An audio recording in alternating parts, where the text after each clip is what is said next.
ಕೇಂದ್ರ ಸರ್ಕಾರ ಘೋಷಣೆ ಮಾಡಿರ್ತಕ್ಕಂಥ CAA ಪೌರತ್ವ ತಿದ್ದುಪಡಿ ಕಾಯ್ದೆ ಏನಿದೆ ಅದನ್ನು ಸ್ವಾಗತ ಮಾಡ್ತೀನಿ. ರಾಜ್ಯದಲ್ಲಿ ಎಲ್ಲೆಲ್ಲಿ ಕಾಂಗ್ರೆಸ್ ಇದೆ ಅವರೆಲ್ಲ ಕೋಮು ಭಾವನೆಯನ್ನು ಸೃಷ್ಟಿ ಮಾಡುವಂಥದ್ದಕ್ಕೆ ಇದನ್ನು CAA ಒಂದು ಕಾಯ್ದೆಯನ್ನು ಉಪಯೋಗ ಮಾಡ್ತಾ ಇದ್ದಾರೆ. ಕಾಯ್ದೆಯಲ್ಲಿ ಸ್ಪಷ್ಟವಾಗಿದೆ, ಬೇರೆ ದೇಶಗಳಲ್ಲಿರ್ತಕ್ಕಂಥ ಅಲ್ಪಸಂಖ್ಯಾತರು ಅಂತ ಇದೆ. ನಮ್ಮ ದೇಶದಲ್ಲಿರೋ ಅಲ್ಪಸಂಖ್ಯಾತರಿಗೂ ಈ ಕಾಯ್ದೆಗೂ ಯಾವುದೇ ರೀತಿಯ ಸಂಬಂಧ ಇಲ್ಲ. ನಮ್ಮ ದೇಶದಲ್ಲಿರೋ ಅಲ್ಪಸಂಖ್ಯಾತರಿಗೂ ಈ ಕಾಯ್ದೆಗೂ ಯಾವುದೇ ರೀತಿ ಸಂಬಂಧ ಇಲ್ಲ. ಬೇರೆ ದೇಶದಲ್ಲಿ, ಈಗ ಪಾಕಿಸ್ತಾನದಲ್ಲಿ ಅಲ್ಲಿ ಹಿಂದೂಗಳ ಮೇಲೆ ಹತ್ಯೆ ಆಗ್ತಾ ಇದೆ, ಮತಾಂತರ ಆಗ್ತಾ ಇದೆ. ಬಾಂಗ್ಲಾದೇಶದಲ್ಲಿ ಆ ಥರ ಆಗ್ತಾ ಇದೆ, ಅಫ್ಘಾನಿಸ್ತಾನದಲ್ಲಿ ಆಗ್ತಾ ಇದೆ. ಭಾಳಷ್ಟು ಜನ ಅಲ್ಲಿ ಮನೆ ಮಠ ಕಳ್ಕೊಂಡು ನಮ್ಮ ದೇಶಕ್ಕೆ ವಲಸೆ ಬಂದು ಫುಟ್ಪಾತ್ಗಳಲ್ಲಿ ಗುಡಿಸುಗಳಲ್ಲಿ ಇರ್ತಾ ಇದ್ದಾರೆ. ಅನ್ನ ಇಲ್ಲ ಅವ್ರಿಗೆ, ರೇಷನ್ ಕಾರ್ಡ್ ಇಲ್ಲ, ಗ್ಯಾಸ್ ಸಿಲಿಂಡರ್ ಇಲ್ಲ. ಫುಟ್ಪಾತಲ್ಲಿ ಹೆಂಡತಿ ಮಕ್ಕಳು, ಸಣ್ಣ ಸಣ್ಣ ಮಕ್ಕಳ ಜೊತೆ ಬದುಕ್ತಾ ಇದ್ದಾರೆ ಕಳೆದ 10-15 ವರ್ಷ. ಇದು ಮಾನವೀಯತೆಗೆ ಸಂಬಂಧಪಟ್ಟಂಥ ವಿಚಾರ. ಕಾಂಗ್ರೆಸ್ ಅವರಿಗೆ ಈ ಮಾನವೀಯತೆಯ ಕೊರತೆ ಇದೆ. ಕಾಂಗ್ರೆಸ್ ಅವರಿಗೆ ಈ ಮಾನವೀಯತೆಯ ಕೊರತೆ ಇದೆ. ಆ ಕೊರತೆಯಿಂದ ಕಾಮಾಲೆ ಕಣ್ಣಿಗೆ ಅವ್ರಿಗೆ ಅಲ್ಪಸಂಖ್ಯಾತರ ಮತಗಳನ್ನು ಓಲೈಕೆ ಮಾಡುವಂಥ ದೃಷ್ಟಿಯಿಂದ ಈ ಒಂದು CAA ಇದು ಕಾಯ್ದೆ ಏನಿದೆ ಅದನ್ನು ಅಲ್ಪಸಂಖ್ಯಾತರ ವಿರೋಧಿ ಅನ್ನೋ ಒಂದು ಭಾವನೆಯನ್ನು ಬಿತ್ತರಾಗ್ತದೆ. ಇದಕ್ಕೂ ನಮ್ಮ ದೇಶದಲ್ಲಿರೋ ಅಲ್ಪಸಂಖ್ಯಾತ ಇದಕ್ಕೂ ಯಾವುದೇ ಸಂಬಂಧ ಇಲ್ಲ. ಅದರಿಂದ ಇದನ್ನು ಸ್ವಾಗತ ಮಾಡ್ತೀನಿ. ಇದು ಕೇಂದ್ರದ ಕಾಯ್ದೆ. ಇದು ಎಲ್ಲ ರಾಜ್ಯಗಳು ಒಪ್ಪಲಿ ಬಿಡಲಿ, ಇದು ಜಾರಿಗೆ ಅಂತ ಬರ್ತೈತೆ. ಕೆಲವು ಮಾಧ್ಯಮದವ್ರಿಗೂ ಇದ್ರ ಬಗ್ಗೆ ನಾನು ಗಮನ ಸೆಳೆಯೋಕ್ಕೆ ಇಷ್ಟಪಡ್ತೀನಿ. ಪೌರತ್ವ ಕೊಡೋದು ರಾಜ್ಯ ಸರ್ಕಾರ ಅಲ್ಲ, ಪೌರತ್ವ ಕೊಡೋದು ಕೇಂದ್ರ ಸರ್ಕಾರ. ಈಗ ಯಾರು ನಿರಾಶ್ರಿತರಾಗಿ ಬಂದಿದ್ದಾರೋ ಅವ್ರಿಗೆ ಪೌರತ್ವ ಕೊಡಬೇಕಾ ಬಿಡಬೇಕಾ ಅದು ಕೇಂದ್ರ ಸರ್ಕಾರ ತೀರ್ಮಾನ ಮಾಡ್ತಾರೆ. ಒಂದ್ಸರಿ ಅವ್ರ ಪೌರತ್ವ ಕೊಟ್ಟ ಮೇಲೆ ಅವ್ರು ಇಡೀ ದೇಶದಲ್ಲಿ ಎಲ್ಲಿ ಬೇಕಾದರೂ ಹೋಗ್ಬೋದು. ಅಷ್ಟು ಕಾಮನ್ ಸೆನ್ಸು ನಮ್ಮ ರಾಜ್ಯದ ಮುಖ್ಯಮಂತ್ರಿ ಸಿದ್ದರಾಮಯ್ಯನವ್ರಿಗೆ ಇಲ್ಲ. ಆದ್ರಿಂದ ಈ ಥರದ ಹೇಳಿಕೆಗಳನ್ನು ಕೊಡ್ತಾ ಇದ್ದಾರೆ. ನಾವಂತೂ ಇದನ್ನು ಸ್ವಾಗತವನ್ನು ಮಾಡ್ತೀವಿ. ಎರಡನೇದು, ಕುಡಿಯೋ ನೀರಿಗೆ ಹಾಹಾಕಾರ ಜಾಸ್ತಿ ಆಗಿದೆ. ಆಸ್ಪತ್ರೆಗಳಲ್ಲೂ ಕುಡಿಯೋ ನೀರಿನ ಸಮಸ್ಯೆ ಉದ್ಭವ ಆಗಿದೆ. ಸರ್ಕಾರನೇ ಹೇಳ್ತಾ ಇದೆ ಈಗಾಗಲೇ 30% ಎಲ್ಲ ಕಮರ್ಷಿಯಲ್ ಅಂದ್ರೆ ಹಾಸ್ಪಿಟ್ಲ್ಗಳು ಎಲ್ಲರೂ ಬರ್ತದೆ, ನೀರನ್ನು ಕಡಿಮೆ ಮಾಡ್ತಾ ಇದ್ದಾರೆ. ಇಂಥ ದುಸ್ಥಿತಿಗೆ ಈ ಸರ್ಕಾರ ಬಂದಿದೆ. ನೀರಿನಂಥ ಒಂದು ಸಣ್ಣ ಸಮಸ್ಯೆಯನ್ನು ಬಗೆಹರಿಸುವಂಥದ್ದಕ್ಕೆ ಯೋಗ್ಯತೆ ಇಲ್ಲಂತ ಕಾಂಗ್ರೆಸ್ ಸರ್ಕಾರ ಇವತ್ತು ರಾಜ್ಯದಲ್ಲಿ ಅಧಿಕಾರ ನಡೆಸ್ತಾ ಇದೆ. ಕಾಂಗ್ರೆಸ್ ಮಾಡಿದಂಥ ಕಾವೇರಿ ತಪ್ಪಿಗೋಸ್ಕರ, ಕಾವೇರಿ ಟ್ರಿಬ್ಯುನಲಲ್ಲಿ ಸರಿಯಾಗಿ ವಾದ ಮಾಡದೆ ನಮ್ಮ ಮಂತ್ರಿಗಳು, ಮುಖ್ಯಮಂತ್ರಿಗಳು ಡೆಲ್ಲಿಯಲ್ಲಿ ಹೋಗಿ ಕೂತು ಇದಕ್ಕೊಂದು ಲಾಯರ್ಸ್ಗಳಿಗೆ ಸರಿಯಾದಂಥ ಮಾಹಿತಿ ಕೊಟ್ಟಿದ್ರೆ ಈ ಪರಿಸ್ಥಿತಿ ಬರ್ತಾ ಇಲ್ಲ. ಇವತ್ತು ಕಾವೇರಿ ನೀರೆಲ್ಲ Tamil Nadu friend, Stalin close friend, Siddaramaiah DK Shivakumar close friend, ಅಲ್ಲಿ ಪಾರ್ಟ್ನರ್ ಆಗಿದ್ದಾರೆ. ಈಗ ಟಿಕೆಟ್ ಹಂಚಿಕೆನೂ ಆಗಿದೆ. ಅಲ್ಲಿ ಟಿಕೆಟ್ ಹಂಚಿಕೆಗೋಸ್ಕರ ತಮಿಳುನಾಡಲ್ಲಿ ಹೆಚ್ಚು ಕಾಂಗ್ರೆಸ್ಗೆ ಸೀಟ್ಗಳನ್ನು ತಗೊಬೇಕು ಅಂತೇಳಿ ಕಾಂಗ್ರೆಸ್ಗೆ ಅಲ್ಲೊಂದು 3-4 ಸೀಟ್ ಎಕ್ಸ್ಟ್ರಾ ಕೊಟ್ಟವ್ರೆ. ಬಿಕಾಸ್ ಆಫ್ ಕರ್ನಾಟಕದಿಂದ ನೀರು ಕೊಟ್ಟಿದ್ದೀರಾ ನೀವು KRS ಅಂತ ನನ್ನ ಆಪಾದನೆ. ಇವಾಗ ಹೇಳ್ತಾರೆ ಒಂದು ತೊಟ್ಟು ನೀರು ಬಿಡಲ್ಲ ಅಂತ. ಮೊನ್ನೆ ಯಾಕೆ ರೈತರು ಪ್ರತಿಭಟನೆ ಮಾಡಿದ್ರು? ನದಿಯಲ್ಲಿ ಅವ್ರಿಗೆ ಗೊತ್ತಿಲ್ವಾ? DK ಶಿವಕುಮಾರು, ನಾವು ನನ್ನ ಮೊನ್ನೆ ಮಂತ್ರಿ ಆಗಿರ್ಬೋದು, ಆದರೆ ಅಲ್ಲಿನ ರೈತರು 106 ವರ್ಷದಿಂದ ನೋಡ್ತಾ ಇದ್ದಾರೆ ಕಾವೇರಿನ. ಕದ್ದು ಮುಚ್ಚಿ ಮೊನ್ನೆ ಟ್ರಿಬ್ಯುನಲ್ ಆರ್ಡರ್ ಆಗಕ್ಕೆ ಮುಂಚೆನೇ ನೀರು ಬಿಟ್ಟಿದ್ರು. ಅದೆಲ್ಲ ಮಾಧ್ಯಮದಲ್ಲೂ ಬಂದಿತ್ತು. ಟ್ರಿಬ್ಯುನಲ್ ಆದೇಶ ಬಂದೇ ಇರಲಿಲ್ಲ, ಅವಾಗೇ ನೀರು ಬಿಡಕ್ಕೆ ಶುರು ಮಾಡಿದ್ರು. ಈ ಥರ ಕದ್ದು ಮುಚ್ಚಿ ಬಿಡುವಂಥದ್ದು ಕಾಂಗ್ರೆಸ್ಸಿನ ಸಂಸ್ಕೃತಿ. ಇವತ್ತು ಬೆಂಗಳೂರಲ್ಲಿ ನೀರಿಗೆ ಹಾಹಾಕಾರ ಬಂದಿದ್ರೆ, ಮಂಡ್ಯದಲ್ಲಿ ನೀರಿಗೆ ಹಾಹಾಕಾರ ಬಂದಿದ್ರೆ ಅದಕ್ಕೆ ನೇರ ತಪ್ಪಿತಸ್ಥರು ಈ ಕಾಂಗ್ರೆಸ್ ಅವರು, ಈ ಕಾಂಗ್ರೆಸ್ ದುರ್ಬುದ್ಧಿ. ಇವರಿಗೆ ಸರಿಯಾದಂಥ ಪಾಠವನ್ನು ಮಂಡ್ಯದ ಜನ, ಬೆಂಗಳೂರು ಜನ ಇವ್ರಿಗೆ ಸರಿಯಾದಂಥ ಪಾಠವನ್ನು ಕಲಿಸ್ಬೇಕು. ಜನರನ್ನು ಬೀದಿಗೆ ಬರೋ ರೀತಿ, ಜನರು ಗುಳೆ ಹೋಗೋ ರೀತಿ. ಇವತ್ತು ಯಾವುದೋ ಒಂದು ನ್ಯೂಸ್ ಚಾನಲಲ್ಲಿ ನೋಡ್ತಾ ಇದ್ದೆ, ಬೆಂಗಳೂರು ಬಿಟ್ಟು ಗುಳೆ ಹೋಗ್ತಾ ಇದ್ದಾರೆ. ಆ ಪರಿಸ್ಥಿತಿಗೆ ತಂದಂಥ ಅಂತಾರಾಷ್ಟ್ರೀಯ ಮಟ್ಟದಲ್ಲಿ ಬೆಂಗಳೂರಿಗೆ ಅಪಕೀರ್ತಿ ತಂದಂಥ ಈ ಕಾಂಗ್ರೆಸ್ಸಿನ ಆಡಳಿತ ತೊಲಗಬೇಕು. ಮುಂದೆ ಬರುವಂಥ ಲೋಕಸಭಾ ಚುನಾವಣೆಯಲ್ಲಿ ಈ ದುರಾಡಳಿತಕ್ಕೆ ಒಂದು ತಿಲಾಂಜಲಿ ಇಡಬೇಕು ಅಂತೇಳಿ ನಾನು ವಿನಂತಿಯನ್ನು ನಾನು ಮಾಡ್ತಾ ಇದ್ದೆ.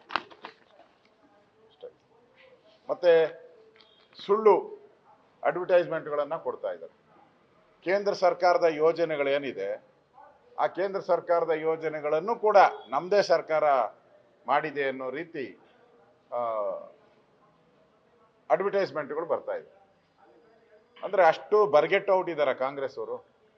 ಇವ್ರು ಮಾಡಿರೋದನ್ನ ಹೇಳಕ್ಕೆ ಗತಿ ಇಲ್ಲದೆ ಇರತಕ್ಕಂಥ ಬರ್ಗೆಟ್ಟೋಗಿರುವಂಥ ಕಾಂಗ್ರೆಸ್ ಸರ್ಕಾರ ಇದೆ. ಕೇಂದ್ರ ಸರ್ಕಾರದ ಹಲವಾರು ಯೋಜನೆಗಳು ಇವತ್ತು ಇವರು ಅಡ್ವರ್ಟೈಸ್ಮೆಂಟಲ್ಲಿ ಬರ್ತಾ ಇದೆ. ಕೂಡಲೇ ಅದನ್ನು ತೆಗಿಬೇಕು. ಮುಂದೆ ಈ ಥರ ಅಡ್ವರ್ಟೈಸ್ಮೆಂಟ್ ಮಾಡೋದಾದ್ರೂ ಕೇಂದ್ರ ಸರ್ಕಾರದ ಹಾಕಲಿ. ನರೇಂದ್ರ ಮೋದಿಯವರು ಕೇಂದ್ರ ಸರ್ಕಾರದ ಹೆಸರನ್ನ ಫೋಟೋಗಳು ಹಾಕಬೇಕು. ಹಣ ಅವ್ರು ಕೊಟ್ಟಿದ್ರೆ ಇದರಲ್ಲಿ 50% ಕೊಟ್ಟಿರಲಿ, 80% ಕೊಟ್ಟಿರಲಿ, 100% ಕೊಟ್ಟಿರಲಿ, ಅವ್ರ ಫೋಟೋನು ಹಾಕ್ಬೇಕು. ಅದು ಬಿಟ್ಬಿಟ್ಟು ಹಿಂದೆ ಸಿದ್ದರಾಮಯ್ಯ ಹೇಳಿದಾರೆ ಅನ್ನಭಾಗ್ಯ ಅಂತ. ಯಾರ್ದು ಭಾಗ್ಯ? ನರೇಂದ್ರ ಮೋದಿಯವ್ರ ಭಾಗ್ಯ, ಅನ್ನಭಾಗ್ಯ. ನಿಮ್ಮದಲ್ಲ ಅದು. ಅವರು 5 kg ಕೊಡೋದು, ಅದನ್ನು ನುಂಗ್ ನೀರು ಕುಡಿದ್ಬಿಟ್ರಿ 2 kg. ಅದರಿಂದ ಕೇಂದ್ರ ಸರ್ಕಾರದ ಯೋಜನೆಗಳನ್ನು ನಿಮ್ಮದು ಅಂತ ಬಿಂಬಿಸ್ತಾ ಇರೋದನ್ನು ಕೂಡ ನಾನು ಖಂಡನೆಯನ್ನು ನಾನು ಮಾಡ್ತಾ ಇದ್ದೀನಿ. ಲೋಕಸಭಾ ಚುನಾವಣೆಗೆ ಸಂಬಂಧಪಟ್ಟಂತೆ ಟಿಕೆಟ್ ಯಾವಾಗ ಬಿಡುಗಡೆ ಆಗುತ್ತೆ? ಮಂಜುನಾಥ್ ಅವರು ಕೂಡ ಸೇರ್ಪಡೆ ಆಗ್ತಾರೆ. 2 ಬಾರಿ ನಮ್ಮನ್ನ ನಾನು, ಯಡಿಯೂರಪ್ಪನವರು, ಬೊಮ್ಮಾಯಿ ಅವರು, ವಿಜಯೇಂದ್ರ ಅವರು, ಪ್ರಹ್ಲಾದ್ ಜೋಶಿ, ನಾವೆಲ್ಲರೂ ಕೂಡ 2 ಬಾರಿ ಕೇಂದ್ರದ ನಾಯಕರು ನಮ್ಮನ್ನು ಕರೆಸಿದ್ರು. ಮೊದಲನೇ ಬಾರಿ ಅಮಿತ್ ಶಾ ಅವರು ರಾಷ್ಟ್ರೀಯ ಅಧ್ಯಕ್ಷರ ಜೊತೆ ಒಂದು ಮೀಟಿಂಗ್ ಆಯಿತು, ಸುಮಾರು 4-5 ಗಂಟೆಗಳ ಕಾಲ. ಆಲ್ಮೋಸ್ಟ್ ಆಲ್ ಆಗಲೇ ಫೈನಲೈಸ್ ಆಯಿತು. 2ನೇ ಬಾರಿ ಸಂಸದೀಯ ಮಂಡಳಿಯ ಮುಂದೆ ನಮ್ಮನ್ನು ಕರೆದಿದ್ರು. ಚರ್ಚೆ ಆಯಿತು, ಸುದೀರ್ಘವಾಗಿ ಚರ್ಚೆ. ಹೊಸ ಮುಖಗಳಿಗೂ ಅವಕಾಶ ಕೊಟ್ಟಿದ್ದಾರೆ, ಹಳೆ ಮುಖಗಳನ್ನು ಇಟ್ಕೊಂಡಿದ್ದಾರೆ. ಹಳೆ ಬೇರು ಹೊಸ ಚಿಗುರು, ಕೂಡಿರಲು ಮರಸೊಬಗು, ಅದು BJPಯ ಧರ್ಮ. ಆ ಕೆಲಸವನ್ನು ಮಾಡಿದ್ದಾರೆ. ಯಾರ್ಯಾರು ಈಗಾಗಲೇ ನನಗೆ ಟಿಕೆಟ್ ಸಿಕ್ಕಲ್ಲ ಅಂಥೇಳಿ ಮಾಧ್ಯಮದಲ್ಲಿ ಮಾತಾಡ್ತಾ ಇರೋದು, ಸೋಷಿಯಲ್ ಮೀಡಿಯಾದಲ್ಲಿ ಮಾತಾಡಿರೋದನ್ನ ದಯವಿಟ್ಟು ವಿನಂತಿ ಮಾಡ್ತೀನಿ, ಅವ್ರ ಹತ್ರ ದಯವಿಟ್ಟು ಮಾತಾಡಬೇಡಿ. ಕೊನೆಯವರು ಅವಕಾಶ ಇದೆ. ಎಲ್ಲವನ್ನ ನಮ್ಮ ರಾಷ್ಟ್ರೀಯ ನಾಯಕರು ನೋಡ್ತಾ ಇದ್ದಾರೆ. ಯಾರಿಗೆ ಟಿಕೆಟ್ ಸಿಗಲ್ಲ ಅಂತ ಹೀಗೆ ನೀವೇ ಊಹಾಪೋಹ ಕಲ್ಪನೆಗಳನ್ನು ಮಾಡಬೇಡಿ. ಪಾರ್ಟಿ ಕರ್ನಾಟಕದಲ್ಲಿ 28ಕ್ಕೆ 28 ಸ್ಥಾನ ಗೆಲ್ಲಬೇಕು ಅನ್ನೋ ದೃಷ್ಟಿಯಿಂದ ಅಭ್ಯರ್ಥಿಗಳ ಆಯ್ಕೆಯನ್ನು ಮಾಡ್ತಾ ಇದ್ದಾರೆ. ಆದ್ದರಿಂದ ಎಲ್ಲರೂ ಕೂಡ ಭರವಸೆ ಇಟ್ಕೊಬೇಕು, ನಮಗೆ ಸಿಗುತ್ತೆ ಅನ್ನೋ ಭರವಸೆ ಇಟ್ಕೊಂಡು ಕೆಲಸ ಮಾಡಬೇಕು. ಮುಂದಿದ್ದು ಪಾರ್ಟಿಯ ನಾಯಕತ್ವಕ್ಕೆ ತೀರ್ಮಾನಕ್ಕೆ ಬಿಡೋಣ ಅನ್ನೋ ಮಾತನ್ನು ಈ ಸಂದರ್ಭದಲ್ಲಿ ಹೇಳಿ, ಬೆಂಗಳೂರು ಗ್ರಾಮಾಂತರಕ್ಕೆ ಸಂಬಂಧಪಟ್ಟಂತೆ ಡಾಕ್ಟರ್ ಮಂಜುನಾಥ್ ಅವರು ಹೃದಯ ರೋಗ ತಜ್ಞರಾಗಿ ಸುಮಾರು 30 ವರ್ಷಗಳ ಕಾಲ ಇಡೀ ದೇಶದಲ್ಲೇನು ಇಡೀ ಪ್ರಪಂಚದಲ್ಲಿ ಖ್ಯಾತಿಯನ್ನು ಗಳಿಸಿದ್ದಾರೆ. ಒಬ್ಬ ಸಮಾಜ ಸುಧಾರಕರಾಗಿ ಕೆಲಸ ಮಾಡಿದ್ದಾರೆ. ಅವರು ನಮ್ಮ ಬೆಂಗಳೂರು ಗ್ರಾಮಾಂತರ ಕ್ಷೇತ್ರದಲ್ಲಿ ಈಗಾಗಲೇ ಅವರು ಕೂಡ ಸ್ಪರ್ಧೆ ಮಾಡ್ತಾರೆ ಅನ್ನೋ ಮಾತುಗಳು ಕೂಡ ಬಂದಿದೆ. ಚರ್ಚೆನೂ ಕೂಡ ಆಗಿದೆ, ಅವ್ರ ಬಗ್ಗೆ ಚರ್ಚೆನೂ ಕೂಡ ಆಗಿದೆ. ನಮ್ಮ ಕೋರ್ ಕಮಿಟಿಯಲ್ಲೂ ಚರ್ಚೆ ಆಗಿದೆ. ಅವರು ತೀರ್ಮಾನವನ್ನು ಈಗ ಮಾಡಿದ್ದಾರೆ, ಒಪ್ಕೊಂಡಿದ್ದಾರೆ. ಅಂದರೆ ಅವರು ರಾಜಕೀಯಕ್ಕೆ ಬರೋಕ್ಕೆ ಒಪ್ಕೊಂಡಿದ್ದಾರೆ. ಇನ್ನು ಯಾವಾಗ ಪಾರ್ಟಿ ಸೇರ್ತಾರೆ ಏನು ಅನ್ನೋದು ಇನ್ನೂ ಗೊತ್ತಿಲ್ಲ. ಅದನ್ನು ಪಾರ್ಟಿ ನಿಮಗೆ ನಾಳೆ 11 ಗಂಟೆ ಅಷ್ಟೊತ್ತಿಗೆ ಮೆಸೇಜ್ ಬರ್ತೈತೆ ನಿಮಗೆ ಅವ್ರ ಸೇರ್ಪಡೆ ಬಗ್ಗೆ. ಬೆಂಗಳೂರು ಗ್ರಾಮಾಂತರದ ಬಗ್ಗೆ ಹೇಳಿದೆ ಸರ್. ಬೆಂಗಳೂರು ಉತ್ತರದ ಬಗ್ಗೆ ಒಂದು ಪ್ರಶ್ನೆ ಇದೆ. ಸದಾನಂದ ಗೌಡರು ಹೇಳ್ತಾ ಇದ್ರು, ನಾನು ಸೈಲೆಂಟ್ ಆಗಿದ್ದೆ, ನನ್ನೆಲ್ಲರೂ ರಾಜ್ಯ ನಾಯಕರು ಕರ್ಕೊಂಡು ಬಂದು ಮತ್ತೆ ಚುನಾವಣೆಗೆ ಅಂತ ಹೇಳಿದ್ರು. ಈ ಚುನಾವಣೆಯಲ್ಲಿ ನಾವು ಅವಕಾಶ ಕೊಡದೆ ಹೋದ್ರೆ ಬೇಸರ ಆಗತ್ತೆ ಅಂತ. ಜೊತೆಗೆ ನಮಗಿರೋ ಮಾಹಿತಿ ಈಗ ನಿಮ್ಮೆಲ್ಲರ ಒತ್ತಾಯದ ಅಥವಾ ನಿಮ್ಮೆಲ್ಲರ ಅಭಿಪ್ರಾಯದ ಮೇಲೆ ಶೋಭಾ ಕರಂದ್ಲಾಜೆ ಬೆಂಗಳೂರು ಬರ್ತಾರೆ ಅಂತ. ಹೌದಾ? ನಾವೆಲ್ಲರೂ ಕೂಡ ಸದಾನಂದ ಗೌಡ್ರ ಮನೆಗೆ ಹೋಗಿದ್ದು ನಿಜ, ವಿನಂತಿ ಮಾಡಿದ್ದು ನಿಜ, ನಿಲ್ಲಬೇಕು ಅಂತ ಹೇಳಿದ್ದು ನಿಜ, ಅವ್ರಿಗೆ ಕೊಡಬೇಕು ಅಂತ ಟಿಕೆಟ್ ನಮ್ಮ ಇಡೀ ನಾರ್ತ್ ಪಾರ್ಲಿಮೆಂಟರಿ ಕ್ಷೇತ್ರದಲ್ಲಿ ಅವ್ರಿಗೆ ಟಿಕೆಟ್ ಕೊಡಬೇಕು ಅಂತ ಹೇಳಿದ್ದು ನಿಜ. ಅದು ಸದಾನಂದ ಗೌಡ್ರಿಗೂ ಗೊತ್ತಿದೆ. ಆ ದೃಷ್ಟಿಯಿಂದ ನಾವೇನು ಸದಾನಂದ ಗೌಡ್ರಿಗೆ ವಿರೋಧ ಇಲ್ಲ. ಅವರು ನಮ್ಮ ಮುಖ್ಯಮಂತ್ರಿಗಳಾಗಿ ಕೆಲಸ ಮಾಡಿದ್ದಾರೆ, ಇಲ್ಲಿ ಸಂಸದರಾಗಿ ಕೆಲಸ ಮಾಡಿದ್ದಾರೆ. ನಾವೆಲ್ಲರೂ ಅವ್ರ ಪರವಾಗಿನೇ ಬ್ಯಾಟಿಂಗ್ ಮಾಡಿರೋವಂಥದ್ದು. ಉಳಿದಿದ್ದು ಕೇಂದ್ರ ಮತ್ತು ಭಗವಂತನಿಚ್ಛೆ. ಅದರಿಂದ ನಮ್ಮ ಸಪೋರ್ಟು ಇವತ್ತಿಗೂ ಈಗಲೂ ನಾವು ಸದಾನಂದ ಗೌಡರಿಗೆ ನಮ್ಮ ಬೆಂಬಲವನ್ನ ಹೇಳಿದ್ವಿ. ನೀವು ಕೇಂದ್ರದ ನಾಯಕರು ಅಂತ ಹೇಳಿದ್ರಿ, ಸದಾನಂದ ಗೌಡರು ಅಂತ ಹೇಳಿದ್ರಿ. ಒಂದ್ ವೇಳೆ ಶೋಭಾ ಕರಂದ್ಲಾಜೆ ಆದ್ರೆ ನಿಮ್ ಬೆಂಬಲ ಹೇಗೆ ಸರ್? ಪಾರ್ಟಿ ಏನು ನೋಡೋಣ, ಪಾರ್ಟಿ ಏನು ತೀರ್ಮಾನ ಮಾಡುತ್ತೋ ಇನ್ನೂ ನಮ್ಗೆ ಗೊತ್ತಿಲ್ಲ. ಸದ್ಯಕ್ಕೆ ನಾವೆಲ್ಲರೂ ಕೂಡ ಸದಾನಂದ ಗೌಡರು ಟಿಕೆಟ್ ಕೊಡಬೇಕು ಅನ್ನೋ ವಿನಂತಿಯನ್ನ ಮಾಡಿದಿರಿ. ಉಳಿದದ್ದು ಕೇಂದ್ರ ತೀರ್ಮಾನ ಮಾಡುತ್ತೆ. ಕೇಂದ್ರ ಏನು ತೀರ್ಮಾನ ಮಾಡುತ್ತೋ ಅದನ್ನ ಶಿರಸಾವಹಿಸಿ ಮಾಡುವಂಥದ್ದು ನಮ್ಮೆಲ್ಲರ ಕರ್ತವ್ಯ. ಸದ್ಯಕ್ಕೆ ಶಾಸಕರೇ ಬೇಡ ಅಂತ ಹೇಳ್ತಾ ಇದ್ದಾರೆ. ಹೌದು, ನೆನ್ನೆ ಎಲ್ಲ ಫೋನ್ ಮಾಡಿದ್ರು. ಗೋಪಾಲಯ್ಯನವರು, ಅಶ್ವತ್ಥನಾರಾಯಣ ಎಲ್ಲರೂ ನಮ್ಮ ಜೊತೆನೇ ಇದ್ರು. ಎಲ್ಲರೂ ಫೋನ್ ಮಾಡಿದ್ರು. ಕೆಲವರೆಲ್ಲ ಸ್ಥಳೀಯ ಅಭ್ಯರ್ಥಿಗಳಿಗೆ ಅವಕಾಶ ಕೊಡಿ ಅನ್ನೋ ಮಾತನ್ನು ಕೇಳಿದ್ದಾರೆ. ಸೊ ಎಲ್ಲವನ್ನ ನಾವು ಕೇಂದ್ರದ ಗಮನಕ್ಕೆ, ರಾಧಾಮೋಹನ್ ಜಿ ಅವರು ಇಲ್ಲೇ ಇದ್ದಾರೆ, ಅವ್ರ ಗಮನಕ್ಕೂ ನಾವು ತರ್ತೀರಿ, ಮಾತಾಡ್ತೀರಿ. ಕೊನೆವರೆಗೂ ನಮ್ಮ ಪ್ರಯತ್ನ ಇದ್ದೇ ಇರ್ತೈತೆ. ಆದ್ರೆ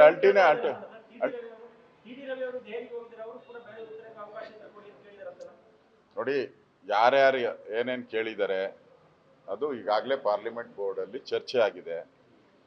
ಪಾರ್ಲಿಮೆಂಟ್ ಬೋರ್ಡು ನಮ್ಮಲ್ಲಿ ಅತ್ಯುತ್ತಮವಾದಂಥ ಒಂದು ಸಂಸ್ಥೆ. ಅಲ್ಲಿ ಏನು ಮಾಡ್ತದೋ ಅದೇ ಫೈನಲ್.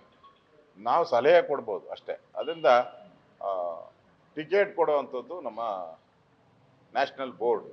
ದಾವಣಗೆರೆಯಲ್ಲಿ ಎಂ ಸಿದ್ದೇಶ್ ಅವ್ರ ಕುಟುಂಬಕ್ಕೆ ಟಿಕೆಟ್ ಕೊಟ್ಟು ನಾವು ಯಾವುದೇ ಕಾರಣಕ್ಕೆ ಸಪೋರ್ಟ್ ಮಾಡಲ್ಲ ಅಂತ ರೇಣುಕಾಚಾರ್ಯ ಅವರು ಹೇಳಿದ್ದಾರೆ. ನೋಡಿ, ಬಿಜೆಪಿಯ ಕಾರ್ಯಕರ್ತ ಅಂದರೆ ನಾನು ಬಿಜೆಪಿಯ ಕಾರ್ಯಕರ್ತ ಅಂತ ಹೇಳ್ಕೊಬೇಕಾದ್ರೆ ನಮ್ಮದೇ ಆದಂಥ ಬಿಜೆಪಿಯ ಕೆಲವು ಸಿದ್ಧಾಂತಗಳಿವೆ.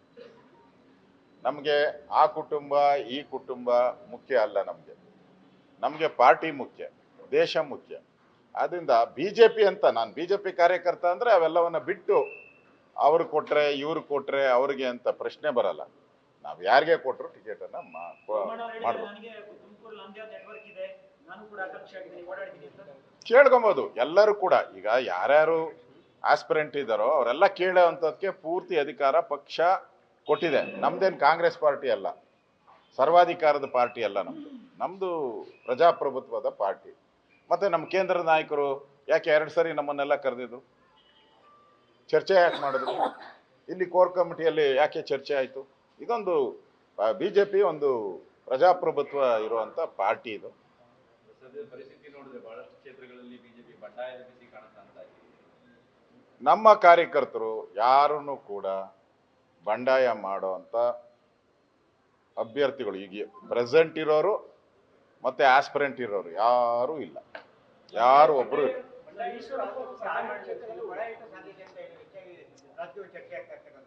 ಮೋದಿ ಅಲೆ ಮುಂದೆ, ಬಿಜೆಪಿ ಅಲೆ ಮುಂದೆ ಒಳ ಹೊರಗು ಯಾವ ಏಟುನು ನಡೆಯಲ್ಲ. ಒಂದೇ ನಡೆಯೋದು, ಬಿಜೆಪಿಯ ಒಂದು ಗ್ಯಾರಂಟಿನೇ, ಮೋದಿ ಗ್ಯಾರಂಟಿನೇ permanent guarantee. D K Shivakumar ಹೇಳಿದ್ದಾರೆ 3 ಜನ ಹಾಲಿ ಸಂಸದರು ನಮ್ಮ ಸಂಪರ್ಕದಲ್ಲಿದ್ದಾರೆ, ಅವ್ರಿಗೆ ಟಿಕೆಟ್ ಸಿಗೋದಿಲ್ಲ, ಹಂಗಾಗಿ ನಮಗೆ ಬರೋ ಸಾಧ್ಯತೆ ಇದೆ. ನಮ್ದು ಒಂದು 6 ಜನ ಇದ್ದಾರೆ, ಕಾಂಗ್ರೆಸ್ ಅವರು 6 ಜನ ಇದ್ದಾರೆ, 6 ಜನ ಇದ್ದಾರೆ ನಮ್ಮಲ್ಲೂ. ಅದಕ್ಕೆ ಅಲ್ಲ, ಈಗ ಆಯ್ತು. ಈಗ ನಾನು ಹೇಳೋದು, ಅವರು 3 ಜನ ಇದ್ದಾರೆ, 4 ಜನ ಇದ್ದಾರೆ, ಅದು ಪ್ರಶ್ನೆ ಬೇಡ. ಅಲ್ಲಲ್ಲ, ಅವ್ರಿಗೆ ನಾಯಕರು ಯಾರು ಅಂತ ಹೇಳ್ಬೇಕಲ್ಲ. ಆಯ್ತು, ಪಾರ್ಲಿಮೆಂಟ್ ಎಲೆಕ್ಷನ್ ಹೋಗ್ತಾ ಇದ್ದೀರಪ್ಪ, ಮ್ಯಾಚ್ ಆಡಕ್ ಹೋಗ್ತಾ ಇದ್ದೀರಿ. ನಾವೀಗ ಫುಟ್ಬಾಲ್ ಮ್ಯಾಚ್ ಆಡಕ್ ಹೋಗ್ತಾ ಇದ್ದೀರಿ, ಕ್ರಿಕೆಟ್ ಮ್ಯಾಚ್ ಆಡಕ್ ಹೋಗ್ತಾ ಇದ್ದೀರಿ, ಕಬಡ್ಡಿ ಆಡಕ್ ಹೋಗ್ತಾ ಇದ್ದೀರಿ. ಯಾವುದೇ ಆಡಬೇಕಾದ್ರೂ ಕ್ಯಾಪ್ಟನ್ ಬೇಕು. ಕ್ಯಾಪ್ಟನ್ ಇಲ್ದಿರ ಹೋಗಕ್ಕಾಗಲ್ಲ. ಒಂದು ಯುದ್ಧ ಮಾಡಬೇಕಾದ್ರೂ ಸೇನಾಧಿಪತಿ ಬೇಕು.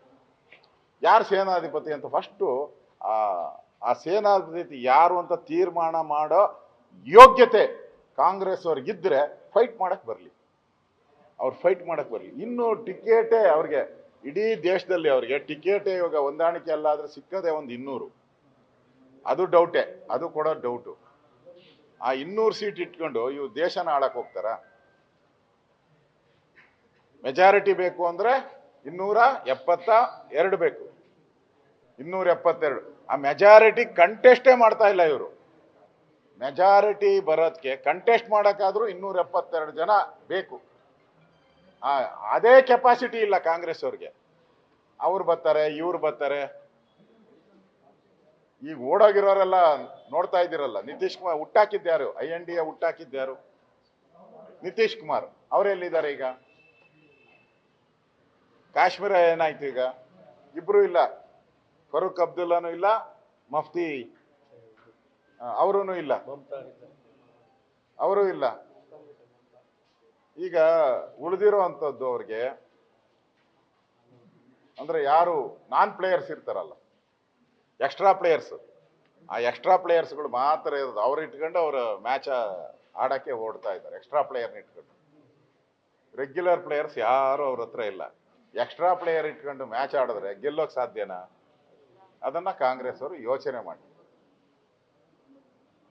ಸರ್ ಹಾವೇರಿಯಲ್ಲಿ ಈಶ್ವರಪ್ಪರ ಮಗನ 28 ಕ್ಷೇತ್ರ ಇದೆ ಸರ್, ಒಂದೇ ನೋಡಿ, ಈಶ್ವರಪ್ಪ ಇರ್ಬೋದು, ಬೊಮ್ಮಾಯಿ ಇರ್ಬೋದು, ನಾವಿರು ಎಲ್ಲರೂ ಕೂಡ, ಅಶ್ವಥ್ ನಾರಾಯಣ್ ಇರ್ಬೋದು, ನಾವೆಲ್ಲ ಪಕ್ಷದ ಒಂದು ಸಿದ್ಧಾಂತವನ್ನು ಒಪ್ಪಿ ಬಂದಿರೋರು ನಾವೆಲ್ಲ. ನಾವು ಕಾಂಗ್ರೆಸ್ ತರ ಬೇರೆ ಬೇರೆ ಪಾರ್ಟಿ ತರ ದಿನಕ್ಕೊಂದೊಂದು ಪಾರ್ಟಿ ಮಾಡೋಕ್ಕಾಗಲ್ಲ. ನಾವು ನಮಗೆಲ್ಲ ಒಂದು ಸಿದ್ಧಾಂತ ಇದೆ. ನಮ್ಮ ನಾಯಕರಾದಂಥ ಅದ್ವಾನಿಯವರು ದೇಶ ಮೊದಲು ಪಾರ್ಟಿ ಆಮೇಲೆ ಅಂತ ಹೇಳಿದ್ದಾರೆ. ದೇಶದ ಹಿತದೃಷ್ಟಿ, ಮೋದಿ ದೇಶಕ್ಕೆ ಇವತ್ತು ಅವಶ್ಯಕತೆ ಇದೆ. ಮೋದಿ ಈ ದೇಶದ ಅಭಿವೃದ್ಧಿಗೆ ಅವಶ್ಯಕತೆ ಇದೆ. ಮೋದಿ ವಿಶ್ವ ಗುರು ಆಗೋವಂಥದ್ಕೆ, ಭಾರತ ವಿಶ್ವ ಗುರು ಆಗೋದಕ್ಕೆ ಮೋದಿ ಅವಶ್ಯಕತೆ ಇದೆ. ಈ ದೃಷ್ಟಿಯಿಂದ ಜನ ಮೋದಿ ಮೋದಿ ಮೋದಿ ಅಂತ ಹೇಳ್ತಾ ಇದ್ದಾರೆ. ಯಾರು ರಾಹುಲ್ ರಾಹುಲ್ ಅಂತ ಹೇಳ್ತಾ ಇಲ್ಲ ಯಾರನ್ನು ಕೂಡ. ಅದ್ಯಾವ್ದು ಹಾಡು ಬಂದಿತ್ತಲ್ಲ, ಏನಿಲ್ಲ ಹಂಗೆ ರಾಹುಲ್ ಇಲ್ಲ ಅಂತ ಆಗೈತೆ. ಸಭೆ ಕರೆದಿದ್ದಾರೆ ನಾಳೆ ಅಂತ. ಕರೆದು ಪಾರ್ಟಿಯನ್ನ ಇನ್ನಷ್ಟು ಸದೃಢ ಮಾಡುವಂಥದ್ದಕ್ಕೆ ಈಶ್ವರಪ್ಪನವರಂತ ಹಿರಿಯ ನಾಯಕರು ಮಾಡ್ತಾ ಇದ್ದಾರೆ. ನಮ್ಮೆಲ್ಲರ ಸಹಮತ ಈಶ್ವರಪ್ಪನವ್ರಿಗೂ ಇದೆ. ನ್ಯೂಸ್ ಫಸ್ಟ್, ನಿರ್ಭೀತಿಯಿಂದ ನಿಮ್ಮ ಪರವಾಗಿ.